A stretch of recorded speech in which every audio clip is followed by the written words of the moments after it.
Danny Segura for MMA Junkie. I'm here with an absolute legend. This is a huge treat for me. This is a guy that I've been watching for a really long time. And in my days where I was grappling, this is the style that I wanted to mimic. And now I'm getting to interview him. So this is one of the coolest moments I've had in my, combat sports career. Because I usually, obviously, here at MMA Junkie, we focus on MMA, but I'm here with Jiu-Jitsu legend Marcelo Garcia. Marcelo, first of all, how are you, sir? Uh, How's everything? Good, and I really appreciate it. Thank you so much for having me. Yeah, no, it's a treat for me to be talking to you. Let's get the newsy stuff out of the way. You've signed with one championship. You plan to return to competition. Why? Why are you returning to competition at this stage of your life? I believe you're 41 now, right? And I'm why did you 42. I'm decide to go 42. with 42? My bad. And why did you decide to sign with one championship? I'm 42, and tomorrow I'm gonna be 43. So probably Okay, gonna well, be happy early birthday. 43 years old. Yeah. So it's a long story. I feel like I stopped competing very premature, Hmm. and I felt like I could have done a lot more, but I just felt like I was just not so excited anymore, and I took the time off of the competition. I was totally focused mostly in my gym, in my students, and that was making me really happy. And then I have my kids, and then that changed like my life completely. I was pretty busy at home. I would just enjoy so much to be like a present, like at home, try to do everything that I could. I felt like that the time was right. I felt like sometime I was just treating my students like my kids, and they don't want to be treated like my kids. They don't want to be like treated like a kids. They're really like a growing up like a adults. I was felt like that was the time to have my kids, and I realized, okay, I guess like that's it's just nature calling me, and I was just enjoyed this so much. But at the same time, I always felt like I want to go back to compete, but they end up having like a little bit more problem with my kids. Like my firstborn was a twin, and I lost my son, and Oh, sorry to hear. that was really hard too. A year and a half later, I having another kid, my son Marcelo, and then everything was not as easy as we hear about sometimes. Like it was a little bit harder than mostly like um, family was a little bit hard. My son came with a lot of allergy. My daughter still have like the problems to be born like very premature. So that took a lot of time for me. But I always felt I want to go back compete. And then the last year, like having the cancer, the whole Hmm. year fighting a cancer, like I feel like the time is passing, and then I still have all the desire to go compete. And I feel like more than ever, if I don't do this now, I'm just getting old, and I still have that desire to compete. Even I took time to of the competition very like a premature, very early. I still kept like a training with the competition train for a long time. So I always felt like I kept like a really high level train, and then come the propose for one on the right time, and the right propose, like that was just like the cherry on top. I was like, this is the time. If I don't do this now, I don't think that there's a chance. Yeah. And then combine with my kids getting older, and they're giving so much more time now, I can just have a lot more time for myself because they want to have their own time with their friends. Sometimes the weekends they have like a scheduled play dates all day, and I end up like, oh, I'm having so much more time compared to before. Let me just do something for myself. And then they just start training, and I feel like I want them to watch me go compete because they just started jiu-jitsu. I feel like it's just going to be a perfect time, and to have like a big show, like a one championship, is just perfect. Yeah. Yeah. So yeah, the kids now are a little bit more independent. So back to strangling people, right? In competition.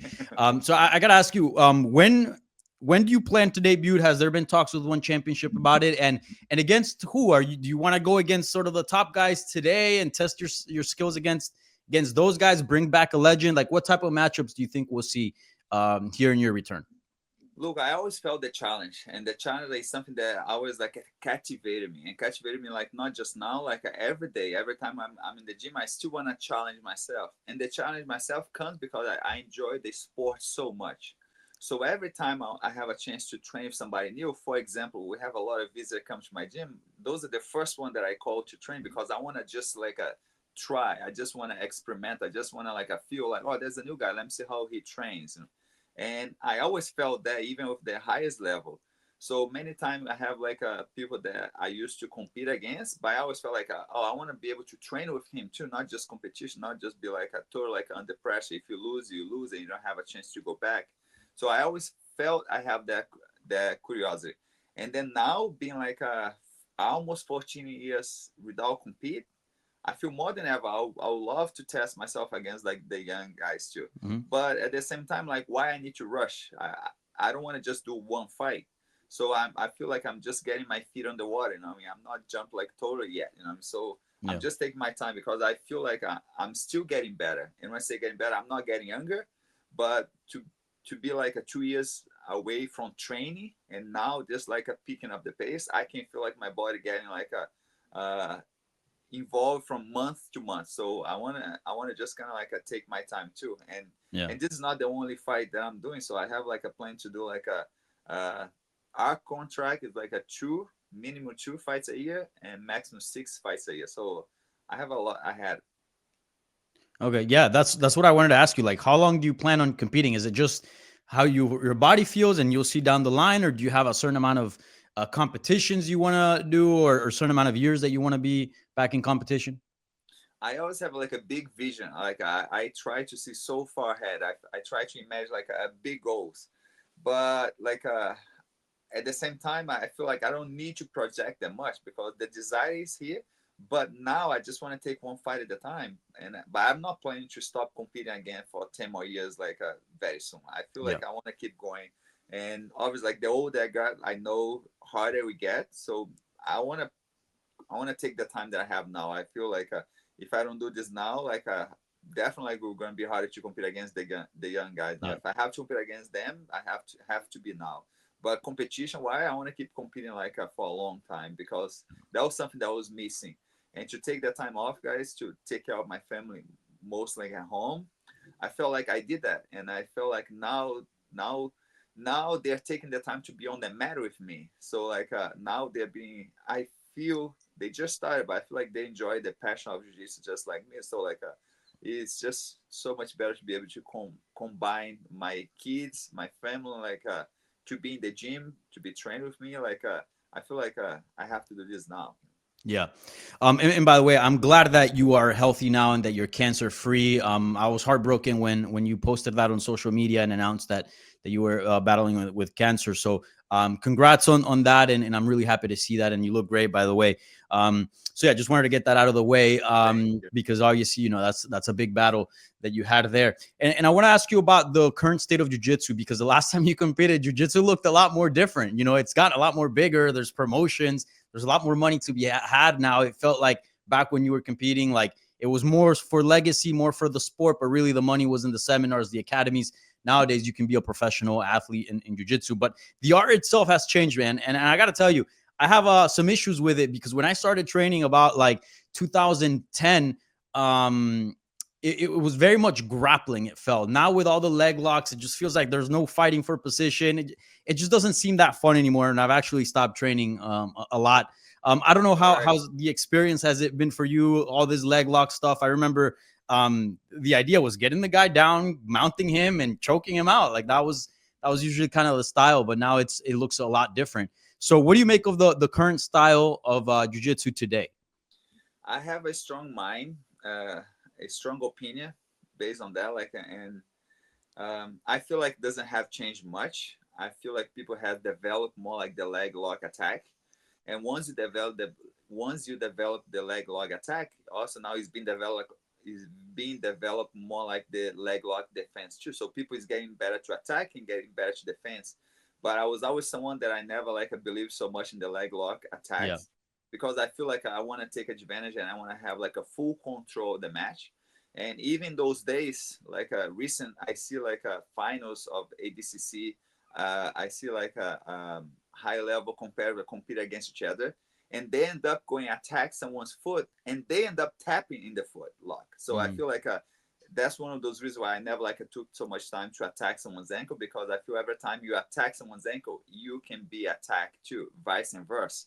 And I feel like that's not like the most dominant position. I always look for more and more dominant position. Like when I'm not south choke somebody, he's not be able to not south choke me back. When I'm guillotine somebody, he's not able to guillotine me back. When I'm choking somebody from the back, like he's not be able to rear neck choke me back. But I feel like I see a high level compared to going to attack someone's ankle lock, a heel hook, and they end up tapping a heel hook. It's just like doesn't make sense for me. So I never took so much time from that. So that doesn't change much for me because I wasn't trained that much leg lock attack doesn't mean I don't know how to defend. I took my entire lifetime to learn how to defend my feet. Don't let somebody do whatever they want with my feet. Most of the time when I play guard, my feet is on the ground. I have a full and 100% concern about where I put my ankle. So that makes me more able to defend that. And I feel doesn't have changed much. Okay. And when I say I feel like it's not just my vision. When I train with people, like I don't feel that much change.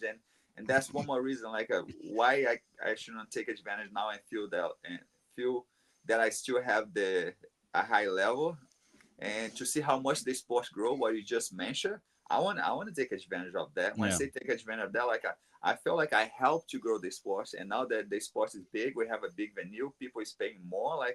I wanna be able to do this too, because I still have all the passion to go compete, and I wanted my kids to go there and see that I compete in like a big event. So I feel like I deserve that, and I want to enjoy this. And 100%. And results, I never promised like a result. Even when I was the youngest, like I never promised it. Even when I was on the top, even I was like competing and win every year, I never promised a result. But one thing that I can promise, I go there, I give everything I have, and that's not gonna change. And then I have a change. I'm gonna go there, and I'm gonna give everything I have, and I think people's gonna be happy to see that. Yeah. First of all, maybe for you it's the same because you're the GOAT. So for you, a lot of things are easy. I can't stand the leg locks. Make chokes great again. You have no idea how many instructional videos I've seen of the Marcelo team. The coolest grappling style, I think, in my opinion. And I gotta ask you, do you watch a lot of MMA? Obviously, you're competing for one under Jiu-Jitsu, but they're an MMA promotion. So I'm just wondering, how much have you kept up with one UFC and MMA? Do you watch a lot of it? I watch MMA, but most of the time I'm more curious about the result. I want to see who was able to beat who. Many times, I'm not so impressed to see the fights. Sometimes the fights always seems the same, but I want to see who was able to beat somebody. Usually, I just end up watching the result. But I'm pretty much tuning to see who's winning, but not much watch the whole fight. Sometimes I see the highlights, things like that.